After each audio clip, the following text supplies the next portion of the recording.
오늘 창세기 50장 22절부터 26절까지의 본문 말씀을 가지고 끝이 아닌 소망이라는 제목으로 함께 말씀을 나누겠습니다.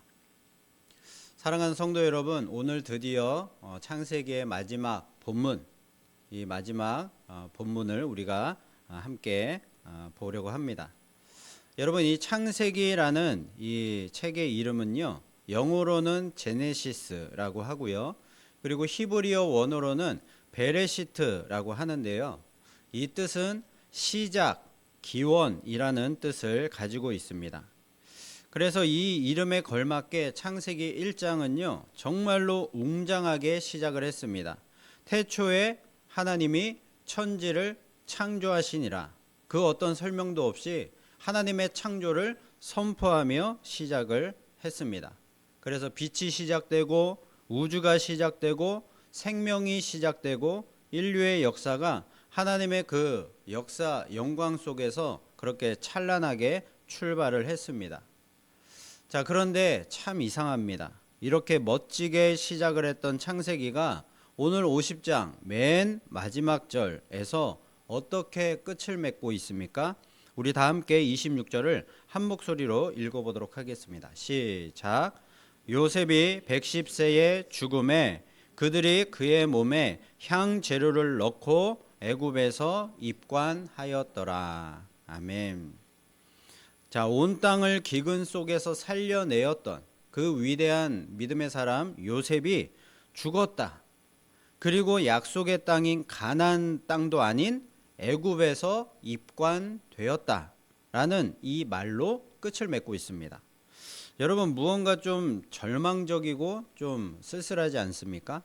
찬란한 시작의 책이었던 이 창세기의 맨 마지막이 새 출발이나 어떤 생명이나 승리가 아닌 절망적인 죽음과 입관이라는 그 절망적인 말로 끝이 나고 있는 것입니다. 찬란한 빛과 생명으로 시작을 했던 책이 요셉의 죽음과 애굽에서의 입관을 보여주면서 어둠과 절망스러운 분위기로 막을 내려버리는 것입니다.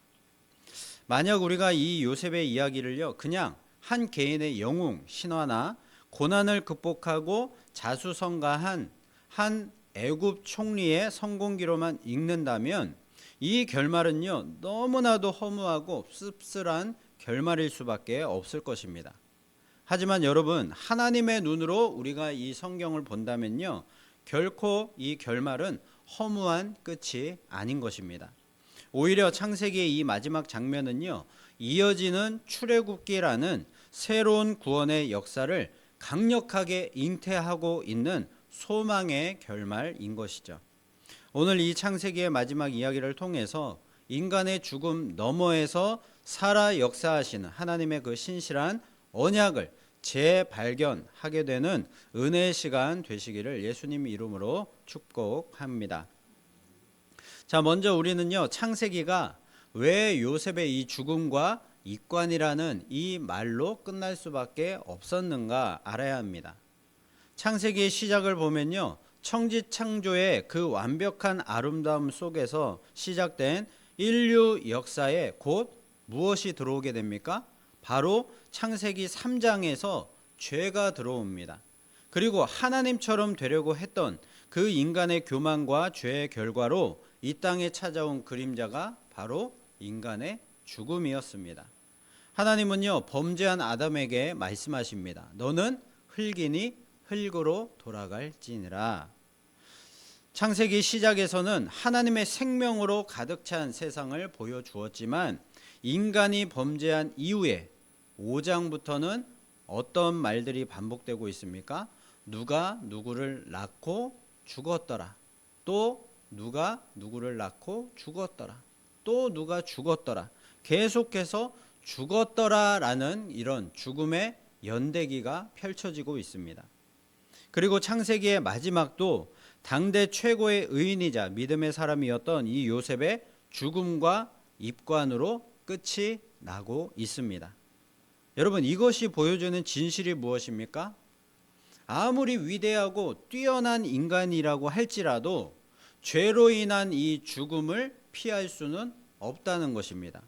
그렇게 죽음의 권세 아래 갇혀서 결국은 흙으로 돌아갈 수밖에 없는 그 존재가 바로 우리 인간이라는 것이죠. 그 연약한 인간의 유한한 인생을 보여주는 것이 이 창세기의 결론이고 말씀인 것입니다. 여러분, 요셉이 누구입니까?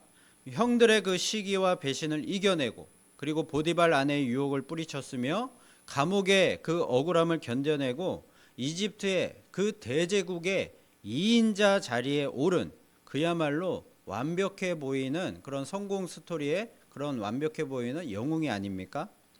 설교자인 저도 이 요셉을 보면요, 참 닮고 싶고 참 부럽다, 정말로 대단하다라는 그런 생각을 하고 있습니다.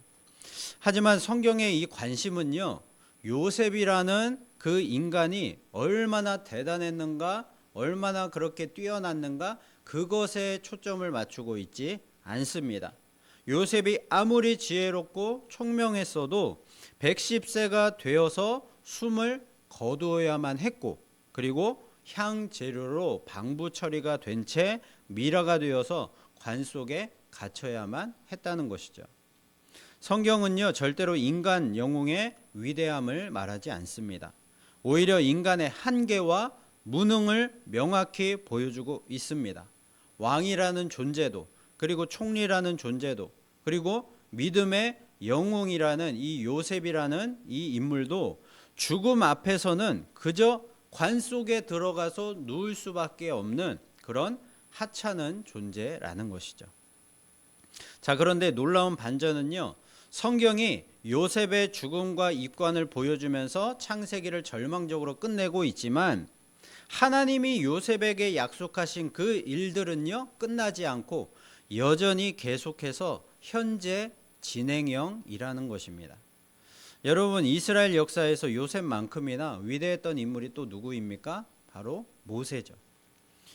출애굽을 이끌었던 이 모세가요, 홍해를 가르고 온갖 기적을 행하면서 이스라엘 백성들을 이 출애굽해서 이 광야 생활 동안에 이 이스라엘 백성들이 안전하게 이 광야를 통과할 수 있도록, 그리고 가나안 땅으로 갈 수 있도록 그렇게 인도를 했습니다.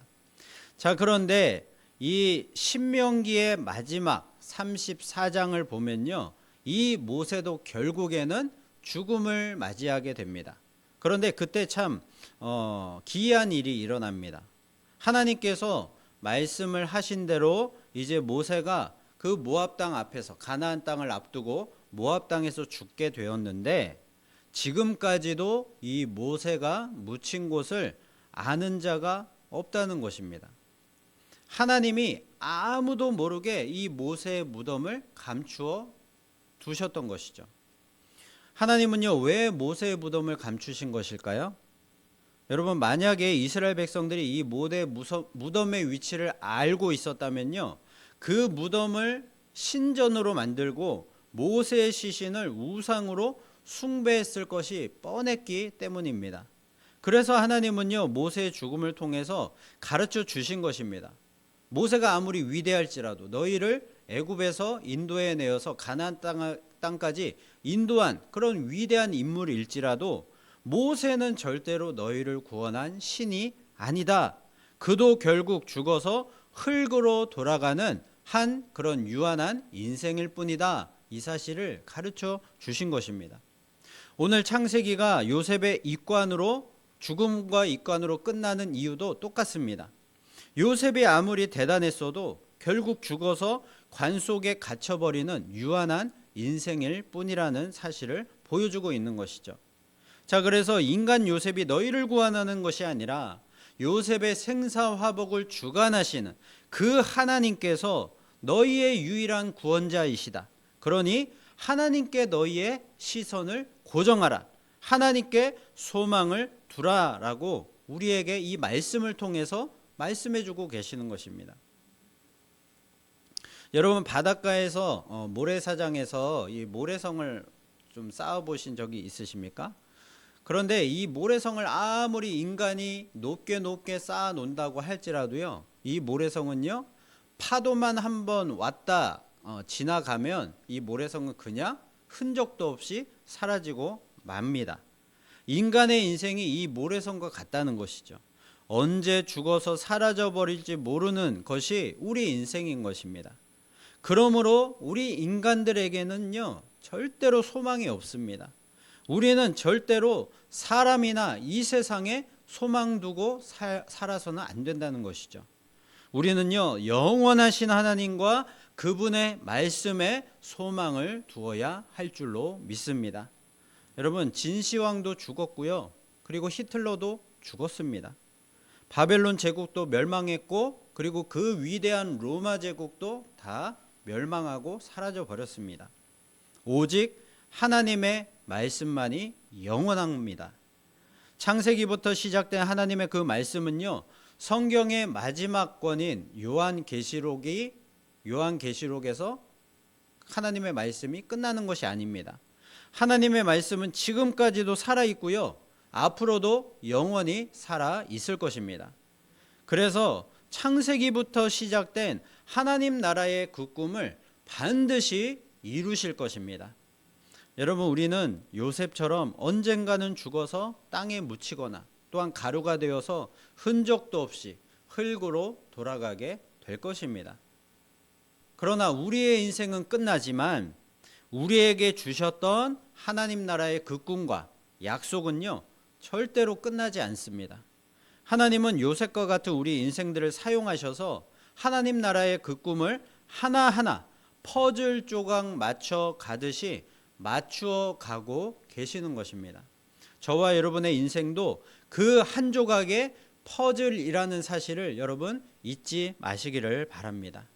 그러므로 우리의 육신은 죽어서 흙으로 돌아갈지라도 하나님 나라의 꿈은 반드시 이루어지고요, 그 날에 우리는 생명의 부활로 나오게 되어서 그 영원한 하나님 나라의 영광을 누리게 될 줄로 믿습니다.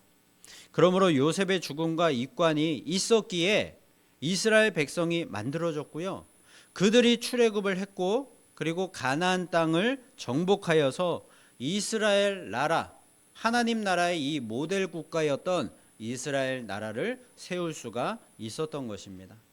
여러분, 요셉의 죽음과 입관이 있었기 때문에 이스라엘 자손들은 더 큰 하나님의 그 꿈과 약속을 이룰 수가 있었던 것이죠. 요셉은 죽었지만 요셉을 부르시고 요셉에게 꿈을 주셨던 하나님의 그 약속은요, 그의 후손들에게 계속해서 이어지고 있습니다. 오늘 본문 24절을 보시기 바랍니다. 죽음을 눈앞에 둔 요셉이 형제들과 후손들을 모아놓고 지금 유언을 남기고 있습니다. 함께 읽어보도록 하겠습니다. 시작. 요셉이 그의 형제들에게 이르되 나는 죽을 것이나 하나님이 당신들을 돌보시고 당신들을 이 땅에서 인도하여 내사 아브라함과 이삭과 야곱에게 맹세하신 땅에 이르게 하시리라 하고. 아멘. 자, 요셉은 분명히 말하고 있습니다. 나는 죽을 것이다. 나는 죽을 것이다. 그렇습니다. 인간은 누구나 다 죽습니다. 아무리 위대한 요셉이라고 할지라도 죽는다는 것이죠. 부모도 죽고요, 그리고 믿음의 영웅들도 다 사라져 버립니다. 나를 도와주었던 든든한 그런 인간들도, 인간백도 언젠가는 내 곁을 다 떠나게 되는 것입니다. 그러나 요셉은요, 자신이 확신하고 있는 바를 이렇게 선포하고 있습니다. 나는 죽지만 하나님이 당신들을 돌보실 것이다. 인간 요셉의 돌봄은요, 110세로 이제 마침표를 찍게 될 것이지만 만왕의 왕이신 하나님의 그 돌봄은요, 이제부터 본격적으로 시작된다는 것입니다. 왜 그렇습니까? 하나님은 아브라함과 이삭과 야곱에게 맹세하신 그 약속을 기억하고 계시기 때문입니다. 풀은 마르고 꽃은 시드나 하나님의 말씀은 영원히 서리라 라고 했습니다.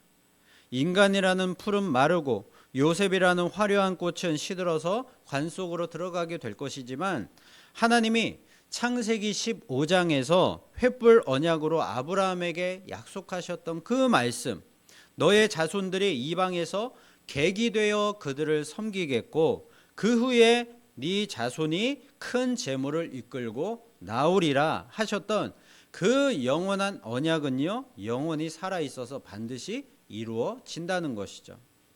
이스라엘 백성들에게 요셉은요, 거대한 버팀목과도 같았습니다. 애굽 총리였던 요셉이 살아있는 동안에는 그 누구도 이스라엘 백성들을 건드릴 수가 없었고요, 먹고 살 걱정이 전혀 없었습니다. 어찌 보면 이스라엘 백성은요, 하나님보다도 눈앞에 있는 이 요셉, 총리 요셉의 보살핌을 더 의지했을지도 모릅니다. 그런데 이제 그 요셉이 죽어서 관 속으로 들어간다는 것입니다. 이스라엘을 지켜주고 있었던 그 강력한 권력이 이제 완전히 사라져 버리는 것이죠. 바로 그때가, 인간의 유한함과 무능함이 드러나는 바로 그때가 하나님의 신실하신 오른손이 움직이기 시작하는 하나님의 절묘한 타이밍이 되는 것입니다. 성경은요, 요셉의 그 죽음을 통해서 이제는 이 요셉이라는 인간, 이 인간의 권력, 세상의 힘, 이것을 의지하지 말고 영원히 살아계셔서 약속을 지키시는 그 하나님만 바라보라, 하나님만 소망하라 라고 우리에게 도전하고 계시는 것이죠. 북이스라엘의 아합 왕 시대에 아주 믿음이 좋은 선지자가 있었습니다. 그가 누군가 하면 바로 엘리야 선지자입니다. 하늘에서 불을 내렸고요, 그리고 비를 내렸던 엄청난 믿음의 선지자였습니다. 850명의 우상 선지자와 대결해서 그들을 이기고 그들을 다 죽였던 그런 선지자였습니다. 자, 그런데 하나님께서요, 그 엘리야 선지자를 이제 회오리 바람으로 하늘로 데리고 올라가셨습니다. 자, 그 광경을 보고 있던 영적인 후계자였던 엘리사가 그 모습을 보면서 이제 얼마나 막막했겠습니까? 자신이 믿고 따르고 있었던 그 엘리야가 순식간에 하늘로 올라가 버린 것입니다. 아니, 우리 스승님을 데려가 버리시면 어떻게 합니까? 이 나라는 이제 어떻게 합니까? 나 혼자서 이 나라를 어떻게, 이 선지자 역할을 감당하며 이 나라를 돌볼 수 있겠습니까? 나는 아무런 힘과 능력도 없는데 이제 저는 어떻게 합니까? 자신 혼자 남았다는 그 절망감과 낙심이 찾아왔을 것입니다. 자, 그때 엘리사가요, 스승 엘리야가 떨어뜨리고 간 그 겉옷을 쥐고 요단강 물을 치면서 이렇게 부르짖습니다. 엘리야의 하나님 여호와는 어디 계십니까? 자, 그랬더니 어떤 일이 일어납니까? 엘리야가 없었는데도 불구하고요, 이 요단강 물이 좌우로 쫙 갈라졌습니다. 자, 그러자 맞은편에 여리고에 있었던 이 엘리야의 제자들, 엘리야 선지자의 제자들이요, 이 모습을 보면서 말하기를 엘리야의 성령이 하시는 역사가 이 엘리사 위에 머물렀다라고 얘기를 합니다. 자, 그리고 나서 이 엘리사에게로 모여들어서 그에게 엎드려서 그에게 경배하는 일이 일어나게 됩니다. 자, 그러니까요, 그동안 엘리야 선지자를 따르고 있었던 그 제자들이요, 이제는 엘리사에게 임했던 그 하나님의 능력을 보고서 엘리사를 이제 스승으로 따르게 되었다는 것이죠. 자, 이것은 무엇을 보여주는 것입니까? 엘리야는 사라졌지만 엘리야와 함께 하셨던 하나님은요, 여전히 살아계셔서 이제 엘리사에게 역사하고 있다는 것입니다. 여러분, 나는 죽을 것이나 하나님은 당신들을 돌보실 것이다 라는 이 요셉의 유언이 바로 이 뜻인 것입니다. 내 눈앞에 요셉이 나를 지켜주고 있던 그런 강력한 권력과 힘이 사라졌다고 해서 우리는 절대로 낙심할 필요가 없다는 것이죠. 요셉을 요셉되게 하셨던 그 언약의 하나님은요, 지금도 우리와 함께 계시고요, 눈동자처럼 우리를 지켜 보호하고 계십니다. 여러분, 올림픽 경기에서 400m 계주를 보셨을 것인데요, 그 400m 계주 경기를 보면 아주 흥미진진합니다. 왜냐하면 이것이 한 사람의 어떤 그런 능력, 한 사람의 그런 달리기 빠르기로 결정되는 경기가 아니라 이 4명의 사람이 100m씩 뛰면서, 그것도 이 바통을 어떻게 다음 사람에게 건네주느냐, 이런 어떤 기술, 그리고 끊임없는 연습, 이런 것들이 잘 조화가 되어야지만 이 400m 계주 경기에서 이길 수가 있는 것이죠.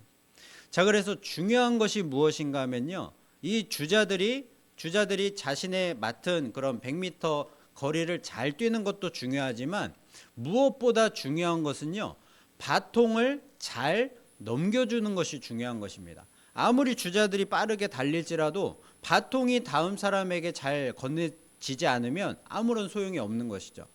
바통이 처음부터 출발을 해서 400m 결승점을 통과해야지만 이 400m 경기에서 우승을 할 수가 있는 것입니다.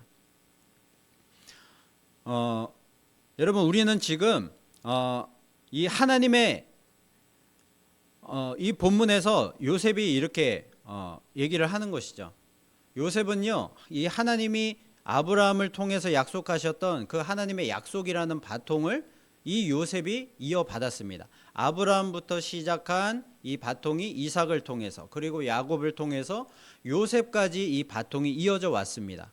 그런데 이 요셉이요, 이제 죽으면서 이 바통을 하나님께 다시 넘겨주고 있습니다. 그리고 그러면서 이 400년 후에 이스라엘 백성들이 이제 출애굽할 때에 그 약속을 기억하면서 이 약속의 바통을 이스라엘 백성들이 그것을 이어받아서 가나안 땅까지 가라라고 지금 이 요셉이 이 바통을 넘겨주고 있는 것이죠. 우리는요, 지금 예수님이 우리에게 가져다 주신 그 승리를 누리며 살고 있습니다. 그러므로 우리는요, 절대로 환경과 사람들을 보면서 낙심할 필요가 없는 것이죠. 여러분, 우리의 승리는요, 이미 확정이 되었습니다. 요셉을 통하여서 하나님이 그 바통을 이어가셨고요, 그리고 이스라엘 백성들을 통하여서 그의 자손으로 오신 예수 그리스도께서 그 완전한 승리를 확정 지으신 것입니다. 그래서요, 우리의 승리는 이미 확정이 되었고요, 그 승리의 극치의 날에 우리는 부활하게 될 것입니다. 여러분, 이 믿음과 소망을 품고 끝까지 승리의 삶을 누리며 살아가는 저와 여러분 되시기를 예수님의 이름으로 축복합니다. 자, 오늘 25절 말씀을 보시면요, 요셉은요, 이스라엘 자손들에게 아주 이상한 맹세를 시키고 있습니다. 25절 보시면 요셉이 또 이스라엘 자손에게 맹세시켜 이르기를 하나님이 반드시 당신들을 돌보시리니 당신들은 여기서 내 해골을 메고 올라가겠다 하라 하였더라. 자, 여러분, 요셉이 죽은 곳은요, 당대 전 세계에서 가장 화려하고 풍요로운 나라 애굽이었습니다. 게다가 요셉은 어떤 위치에 있습니까? 총리라는 위치에 있죠.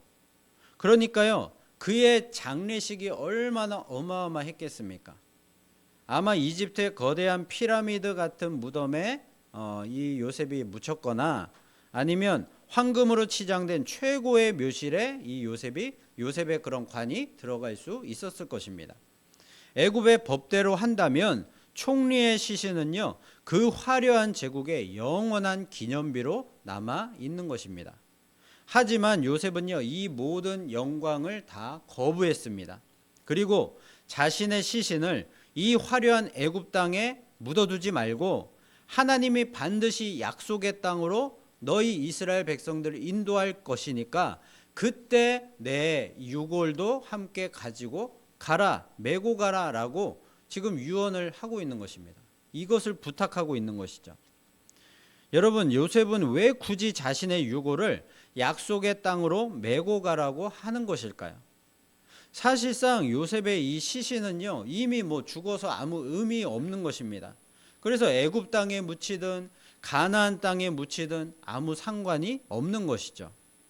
자, 그런데요, 이것은 요셉이 평생 무엇을 소망하며 살았는지 그것을 가르쳐주는 증거가 되었습니다. 그리고 이 사실을 통해서 요셉은요, 죽어서까지도 이스라엘 자손들에게 무엇을 소망하며 살아야 하는가, 그것에 대해서 참 믿음이란 무엇인가에 대해서 가르쳐 주고자 했던 것이죠. 유한한 세상과 인생을 소망 삼지 말고 오직 영원한 하나님께 소망을 두고 살라는 그 가르침을 지금 이 요셉이 죽어서까지도 이스라엘 백성들에게 말하고 있는 것입니다. 여러분, 우리도요, 이 소망을 가지고 살아갈 수 있기를 소원합니다. 이 세상에서 좀 가난하고 우리가 부족하고 성공하지 못하고요, 사람들의 그런 어떤 인정과 칭찬을 받지 못할지라도 우리는 괜찮습니다. 여러분, 이 세상은요, 우리가 영원히 머물 진짜 우리 집이 아니기 때문입니다. 우리의 영원한 진짜 집은 하나님 나라니까 그곳에 보물을 쌓아두는 그런 지혜로운 삶을 살면 되는 것입니다. 여러분, 어떻게 그렇게 살 수가 있습니까?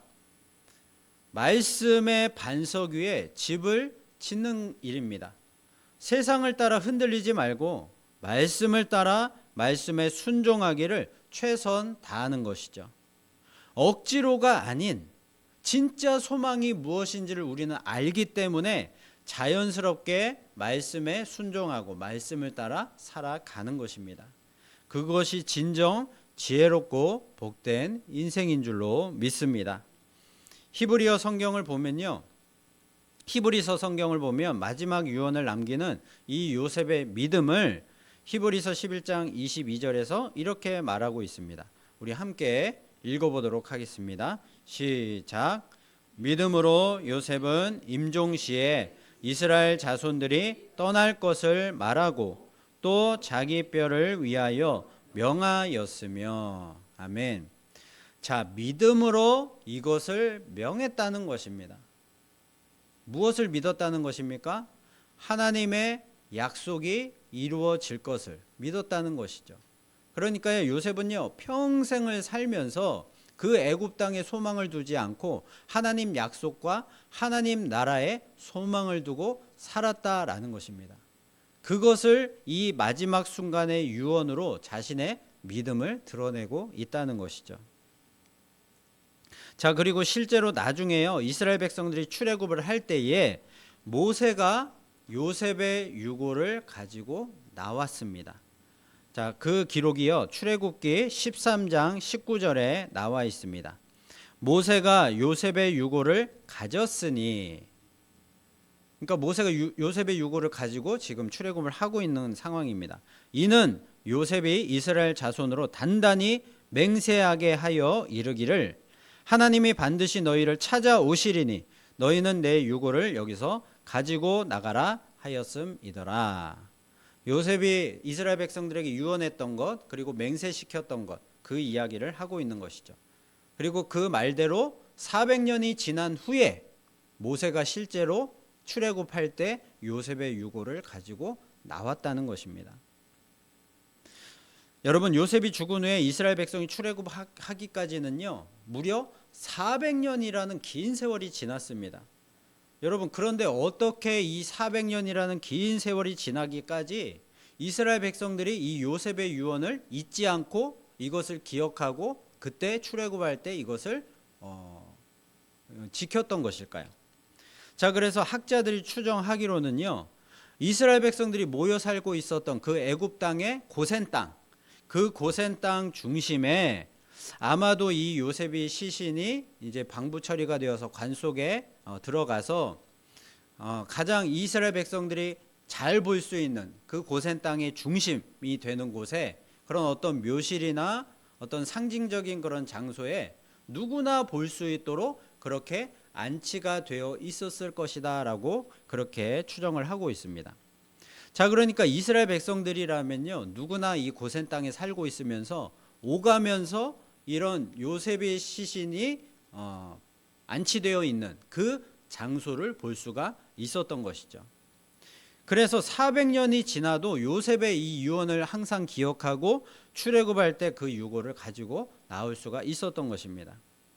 여러분, 이스라엘 백성들이요, 이 요셉의 관이 있는 그곳을 보면서 과연 무슨 생각을 했을까요?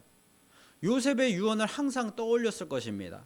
그래서 자연스럽게 하나님의 약속을 마음속에 새기고요, 그 약속에 대한 소망을 가지고 살지 않았겠습니까? 요셉이 얘기했듯이 우리는 이 애굽 땅에서 그냥 종노릇하면서 평생을 여기서 사는 것이 아니라, 영원히 사는 것이 아니라, 요셉이 말했던 것처럼 이 땅에서 반드시 해방될 날이 올 것이고, 그리고 우리는 가나안 땅, 하나님이 약속하신 가나안 땅으로 가서 우리 이스라엘 나라를 이루며 살 것이다, 하나님 나라를 이루게 될 것이다 라는 그런 소망을 품고 살았을 것입니다. 자, 그리고 결국 요셉의 관은요, 출애굽 때 함께 들려져 나와서 여호수아 시대에 가나안 땅 세겜에 마침내 묻히게 됩니다. 자, 그 기록이 여호수아 24장 32절 말씀입니다. 함께 읽어보도록 하겠습니다. 시작. 또 이스라엘 자손이 애굽에서 가져온 요셉의 뼈를 세겜에 장사하였으니 이곳은 야곱이 백크시타를 주고 세겜의 아버지 하몰의 자손들에게서 산 밭이라. 그것이 요셉 자손의 기업이 되었더라. 아멘. 자, 요셉의 그 뼈를 어디에 장사했다고 합니까? 세겜에 장사했다. 여러분, 왜 세겜 땅입니까? 야곱이요, 요셉의 이 두 아들 에브라임과 므낫세를 이제 축복을 하면서 뭐라고 이야기를 했는가 하면요, 요셉, 너에게는 다른 형제들보다 이 세겜 땅을 너에게 더 주겠다, 이렇게 약속을 했습니다. 자, 그래서 창세기 48장 22절에 그 기록이 나오는데요, 내가 내게 내 형제보다 세겜 땅을 더 주었나니 이는 내가 내 칼과 활로 아모리 족속의 손에서 빼앗은 것이니라. 그러니까 이 세겜 땅, 가나안 땅, 세겜 땅이요, 요셉이 한 번도 제대로 가보지 못한 그 세겜 땅이 이 영원한 요셉의 기업이 될 것이다 라고 야곱이 그렇게 애굽 땅에서 약속을 한 것입니다. 그런데 이 약속대로 400년이 지난 다음에 이 가나안 땅에 요셉의 뼈가 이 세겜 땅에 묻히게 되었다는 것이죠. 여러분, 정말 놀랍지 않습니까? 하나님의 약속은요, 400년이 지나서 한치의 오차도 없이 말씀 그대로 정확하게 이루어졌습니다. 자, 그런데 이러한 약속 성취의 주인공이 되기 위해서는요, 그냥 저절로 되는 것이 아니고요, 요셉처럼 하나님 나라 언약에 대한 그 믿음과 소망을 품고 살아야 한다는 것이죠. 여러분이 다 아시다시피 다니엘은 어렸을 때 바벨론의 포로로 끌려갔고요, 하나님이 꿈을 해석할 수 있는 지혜를 주셔서 그 거대한 제국의 총리까지 올랐습니다. 자, 그리고 나이가 들어서 할아버지가 될 때까지 다니엘은요, 왕이 바뀌고 제국이 바뀔 때에도 계속해서 그 가장 높은 고위 관직, 그 총리의 자리에 있을 수가 있었습니다.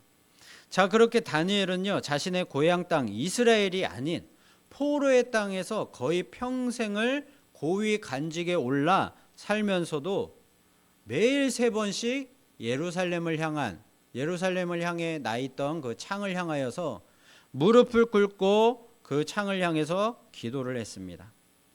자, 이것은 무엇을 말해주는 것입니까? 다니엘의 마음은요, 비록 바벨론 왕궁에 살고 있었지만 그 왕궁의 바벨론이라는 땅에 있었던 것이 아니라 늘 하나님의 약속의 땅 예루살렘을 향해 그 마음이 있었다는 것입니다.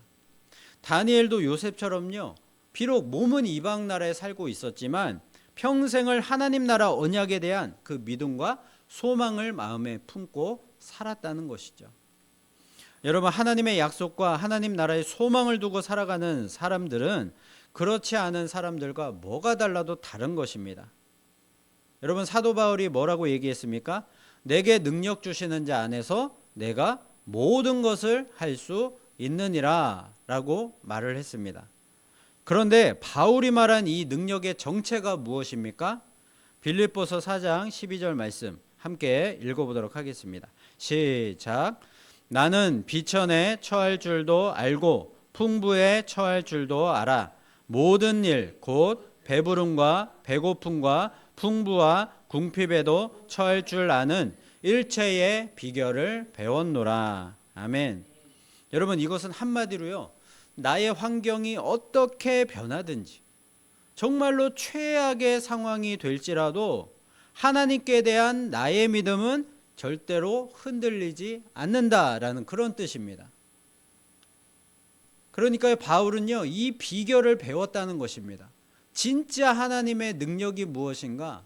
내가 하나님으로 말미암아서 이 세상의 복을 받는 것이 아니라 어떠한 환경일지라도 어떠한 최악의 그런 상황이 닥칠지라도 내 믿음을 지키는 것, 그것이 진짜 나의 능력이다, 하나님의 능력이다라고 고백을 한 것입니다. 바울의 이 고백이 저와 여러분의 고백이 되기를 소원합니다. 그래서요, 절대로 세상 따라 사람 따라 우리의 믿음 흔들리지 마시고요, 인생의 유일하고 참된 소망이 되시는 우리 구주 예수 그리스도만 바라보시고 내게 능력 주시는 자 안에서 내가 모든 것을 할 수 있다라는 그 자신감과 소망을 품고 끝까지 인내하고 승리하는 저와 여러분 되시기를 예수 그리스도의 이름으로 축원합니다.